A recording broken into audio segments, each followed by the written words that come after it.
तो देखो स्टूडेंट्स, अभी हम करेंगे क्वेश्चन नंबर 3।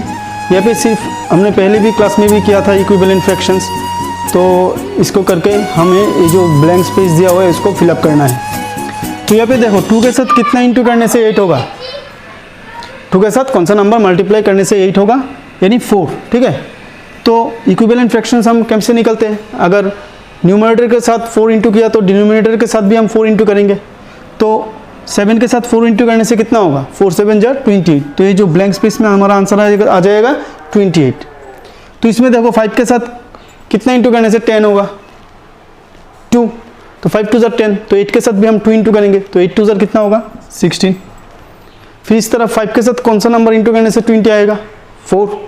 तो 3 के साथ भी हमें 4 इंटू करना है, तो 3 4 जा 12, क्योंकि हमें इक्विवेलेंट फ्रैक्शन निकलना है ना। तो यहाँ पे इंटू क्यों किया, क्योंकि देखो यहाँ पे जो नंबर दिया हुआ है वो इस डिनोमिनेटर से ज़्यादा है, तो यानी जो ज़्यादा नंबर है या ग्रेटर नंबर है वो हमें कैसे मिलता है, इंटू करने से मिलता है। ठीक है स्टूडेंट्स, फिर ए वाला देखो यहाँ पे 45/60 दिया है, और यहाँ पे जो न्यूमरेटर दिया है वो 15 दिया है, यानी इस न्यूमरेटर से न्यूमरेटर क्या है, छोटा है, मतलब छोटा आया है। तो इसका मतलब इसको हमें डिवाइड करना है अभी, क्योंकि इंटू करने से कभी भी हमें 15 नहीं मिलेगा। ठीक है ना। तो अभी देखो इसको अगर हम डिवाइड करते हैं 3 से, तो 3 15 जर कितना होता है 45। तो 3 15 जर 45, तो इसको भी हमें 3 से डिवाइड करना है। तो 3 से डिवाइड करने से कितना आ रहा है 20 आ रहा है, यानी 15/20 होगा हमारा आंसर। ठीक है, फिर 18/24, और यहाँ पे 4 दिया हुआ है। तो अभी देखो ये जो डिनोमिनेटर है और ये जो डिनोमिनेटर है ये क्या है, छोटा है, तो यानी इसको अभी हमें डिवाइड करना है।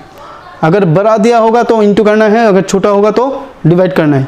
तो डिवाइड करने से देखो इसको अगर 6 से हम डिवाइड करते हैं तो कितना आएगा, 4 आएगा। तो इसको भी हमें 6 से डिवाइड करना है, तो इसको 6 से डिवाइड करने से कितना आएगा, 18 को 6 से डिवाइड करने से 3 आएगा, और 24 को 6 से डिवाइड करने से 4 आएगा। तो जो हमारा आंसर आएगा वो आएगा 3, यानी 3/4। तो ये तुम राफ में भी कर सकते हो, मैं यहाँ पे दिखा दिया। ठीक है, तो क्वेश्चन नंबर 3 हमारा सॉल्व हो गया। अभी क्वेश्चन नंबर 4 में बोला है कि हमें इक्विवेलेंट फ्रैक्शन लिखना है 3/5 का, जिसका डिनोमिनेटर रहेगा 20। तो मानो हम इस तरह इसको सजा लेते हैं, 3/5 का हमें इक्विवेलेंट फ्रैक्शन लिखना है जिसका डिनोमिनेटर दिया है हमें कितना 20। तो यानी हमें न्यूमरेटर लिखना है। तो 5 के साथ कितना इंटू करने से 20 आएगा स्टूडेंट्स, 4। तो 3 के साथ भी हमें 4 ही इंटू करना है, तो 4 इंटू करने से कितना आएगा 12 आएगा। तो अभी यहाँ पे क्या बोला है, इक्विवेलेंट फ्रैक्शन लिखना है 3/5 का। तो हम लिखेंगे, इसको तुम राफ में भी कर सकते हो, ये बुक में भी कर सकते हो। तो हम लिख सकते हैं equivalent fraction of 3/5 having denominator 20 is 12/20। तो इस तरह लिखना है और कुछ नहीं। तो बी वाला भी इसी तरह हम सॉल्व करेंगे। न्यूमरेटर आएगा 9, यानी 3 के साथ कौन सा नंबर इंटू करने से 9 आएगा, 3 3 जा 9। तो 5 के साथ भी 3 इंटू करना होगा, तो 5 3 जा कितना होता है 15। तो यानी 9/15 होगा हमारा फ्रैक्शन। तो आंसर होगा 9/15। ठीक है, ये हमारा एक इक्विवेलेंट फ्रैक्शन है किसका, 3/5 का, हैविंग न्यूमरेटर 9। तो इसी तरह सेम लिखना है यहाँ पे। ठीक है, कि equivalent fraction of 3/5 having numerator 9 is 9/15। ठीक है स्टूडेंट्स, तो यहाँ पे मैं और नहीं लिख रहा हूँ, जस्ट समझाने के लिए तुम लोगों को बोल रहा हूँ। तो यहाँ पे देखो डिनोमिनेटर 30 दिया है, तो इस 3/5 का एक इक्विवेलेंट फ्रैक्शन निकलना है जिसका डिनोमिनेटर होगा 30। तो 5 के साथ कौन सा इंटू करने से 30 होगा, कौन सा नंबर इंटू करने से, 5 6 जा। तो ये जो 6 है वो 3 के साथ भी इंटू होगा, तो कितना होगा 3 6 जा 18, यानी 18/30 होगा हमारा इक्विवेलेंट फ्रैक्शन किसका, 3/5 का, जिसका डिनोमिनेटर है 30। तो इसी तरह हम यहाँ पे लिखेंगे equivalent fraction of 3/5 having denominator 30 is 18/30। तो ऐसा करके लिखना है। और डी नंबर न्यूमरेटर 27 आएगा, यहाँ पे न्यूमरेटर 27 आएगा, तो इसका मतलब हमें इस न्यूमरेटर के साथ ऐसा कौन सा नंबर इंटू करने से वो 27 आता है वो पहले निकलना होगा। तो 3 9 जार कितना है 27, तो डिनोमिनेटर के साथ भी 9 इंटू होगा, तो 5 9 जार 45, तो हमारा जो फ्रैक्शन आएगा वो आएगा 27/45। तो हम लिखेंगे equivalent fraction of 3/5 having numerator 27 is 27/45। तो इसके साथ साथ हमारा क्वेश्चन नंबर 4 भी कंप्लीट होता है। तो देखो स्टूडेंट्स, अभी हम क्वेश्चन नंबर 5 करेंगे। यहाँ पे बोला है find the equivalent fraction of 36/48 with numerator 9। 36 और 48 ये जो फ्रैक्शन दिया है, इसका एक इक्विवेलेंट फ्रैक्शन हमें निकालना है जिसका न्यूमरेटर होगा 9, यानी न्यूमरेटर क्या छोटा होगा, इसका न्यूमरेटर में कितना दिया है 36, यानी जो इक्विवेलेंट फ्रैक्शन हम निकालने जा रहे हैं उसका न्यूमरेटर कितना होगा 9 होगा, यानी इससे छोटा होगा। तो इसका मतलब इसको हम सिंपलेस्ट फॉर्म में लेंगे, यानी डिवाइड करते रहेंगे, ठीक है। मतलब सिंपलेस्ट फॉर्म में नहीं लेंगे, डिवाइड करेंगे। डिवाइड करते करते जब जहाँ तक न्यूमरेटर 9 आएगा, ठीक है, तो वही फ्रैक्शन हमारा आंसर होगा। तो यहाँ पे हम डिवाइड कर रहे हैं 36/48 को। देखो तो दोनों इवन नंबर है, दोनों को हम 2 से काट सकते हैं। तो 2 से इसको डिवाइड करने से कितना आएगा 18, इसको 2 से डिवाइड करने से कितना आएगा 24। फिर ये दोनों नंबर क्या इवन नंबर है, दोनों को हम 2 से डिवाइड करेंगे, तो इसको 2 से डिवाइड करने से कितना आएगा 9, इसको 2 से डिवाइड करने से कितना आएगा 12। तो यानी न्यूमरेटर हमारा 9 आ चुका है, तो डिनोमिनेटर भी आया है कितना 12। तो हमारा जो आंसर आएगा वो कितना आएगा 9/12।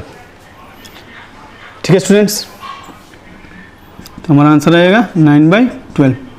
यानी देखो इसके साथ अगर हम 4 इंटू करेंगे तो 4 9 जो 36 आ रहा है, इसके साथ हम 4 इंटू करेंगे तो कितना आएगा 48 आ रहा है।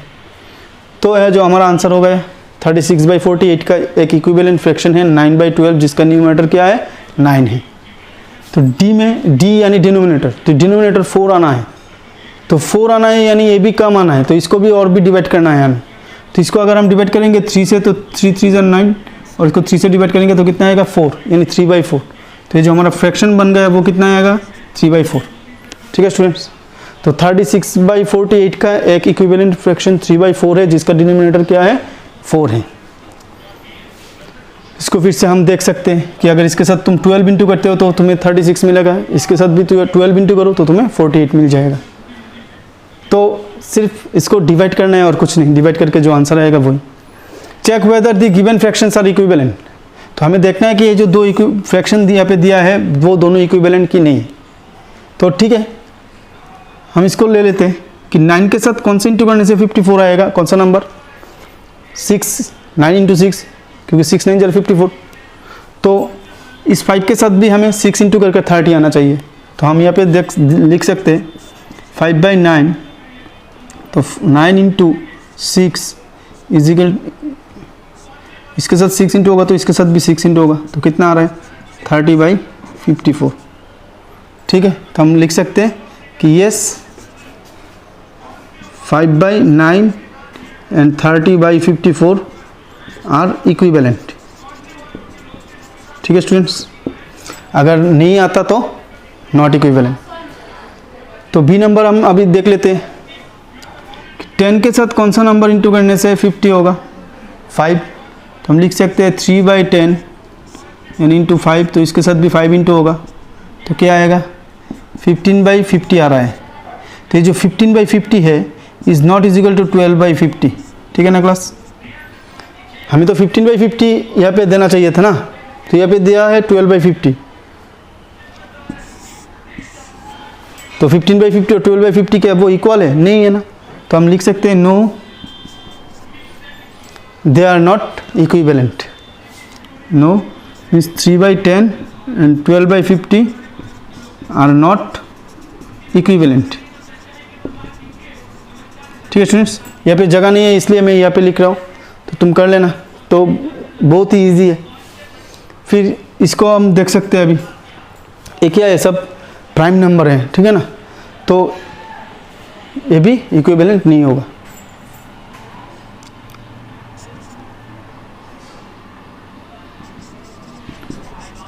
दे आर नॉट इक्विवेलेंट।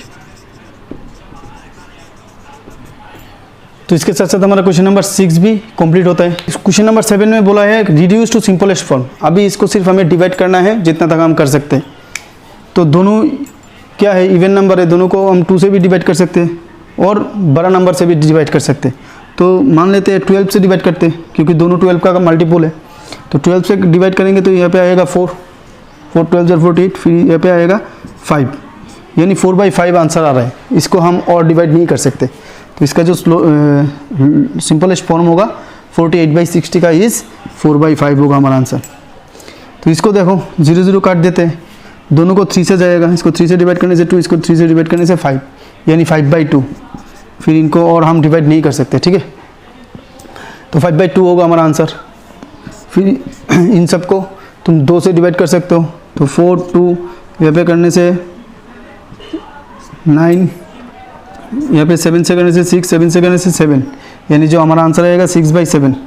ठीक है, करके देखना, प्रैक्टिस करना। यहाँ पे आएगा 2 से करने से 6 2 12, 2 से करने से 6, तो यहाँ पे 2 से करने से 3, 2 से करने से 13, तो ये जो हमारा आंसर आएगा 3/13। ठीक है स्टूडेंट्स। फिर इसमें आएगा डायरेक्ट जा रहा है 28 को 7 से 4, ऊपर कुछ नहीं है, मतलब 1, यानी 1/4। तो इसके साथ साथ हमारा क्वेश्चन नंबर 7 भी कंप्लीट होता है। बहुत ही ईजी है, सिर्फ उसको डिवाइड करना है और कुछ नहीं। अभी क्वेश्चन नंबर 8 जो कि वर्ड प्रॉब्लम है, तो इसको हम देखेंगे। अभी रमेश के पास 20 पेंसिल्स था, शीलू के पास 50 एंड जमल के पास 80 पेंसिल्स था। आफ्टर 4 मंथ्स, यानी 4 महीने उसको यूज़ करने के बाद हर एक ने कितने यूज़ किया? रमेश ने यूज़ किया 10 पेंसिल्स 4 मंथ्स में, शीलू ने यूज़ किया 25 पेंसिल्स 4 मंथ में, जमल ने यूज़ किया 40 पेंसिल्स इन 4 मंथ में। So what fraction did each use up? तो इन तीनों फ्रेंड ने कितना यूज़ किया, उनके टोटल पेंसिल का कितना पार्ट यूज़ किया। Check whether each has used at equal fraction of her or his pencils.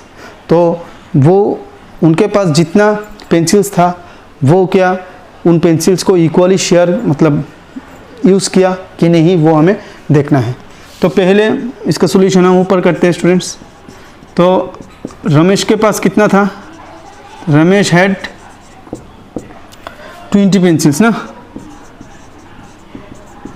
He used up, वो कितना यूज्ड अप किया? 10 पेंसिल्स।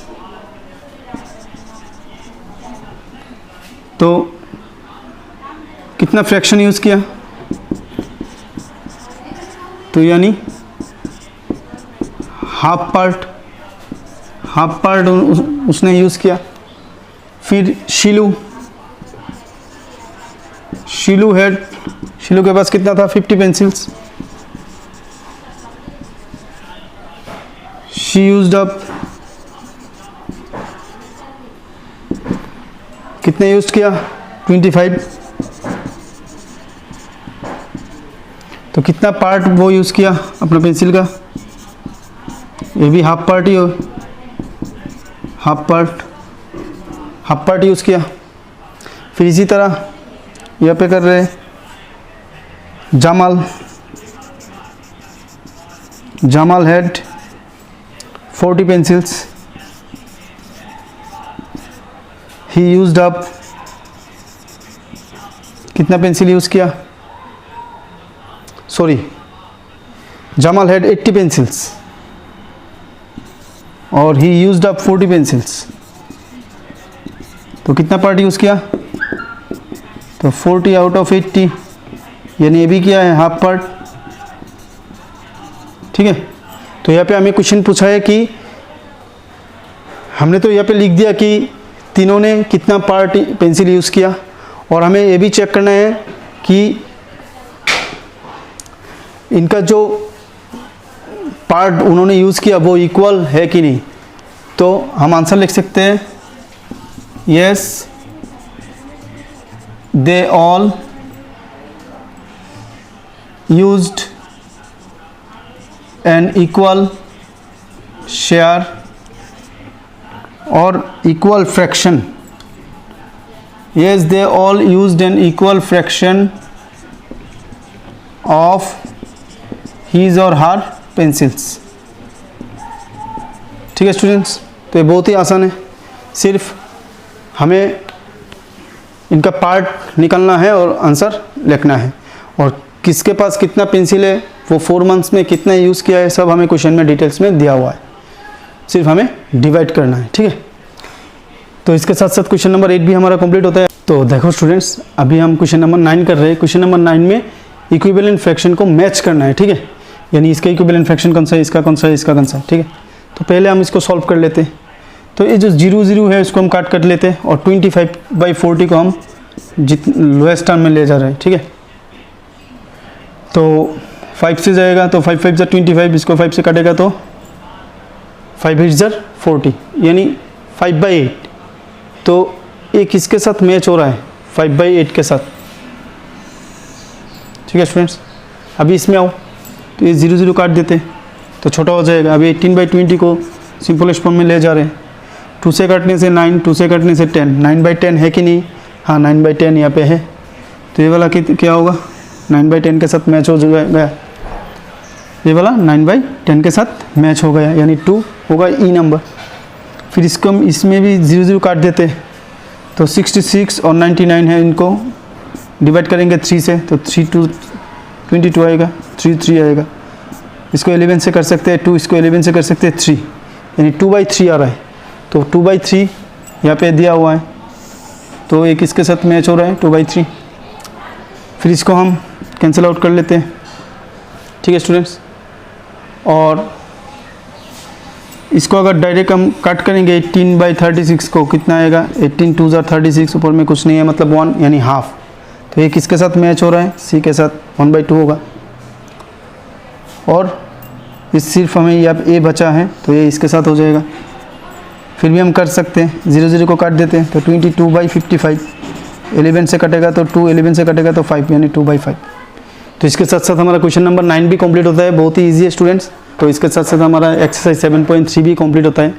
और अगर ये वीडियो अच्छा लगे तो प्लीज़ लाइक करना, अपने दोस्तों के साथ शेयर करना और हमारे चैनल को सब्सक्राइब करना। और पास में दिया गया जो बेल आइकन है उसको प्रेस कर देना, ताकि जब हम नेक्स्ट एक्सरसाइज करेंगे, उसका वीडियो जब अपलोड करेंगे तो उसका नोटिफिकेशन तुम्हारे पास पहुंच जा सके।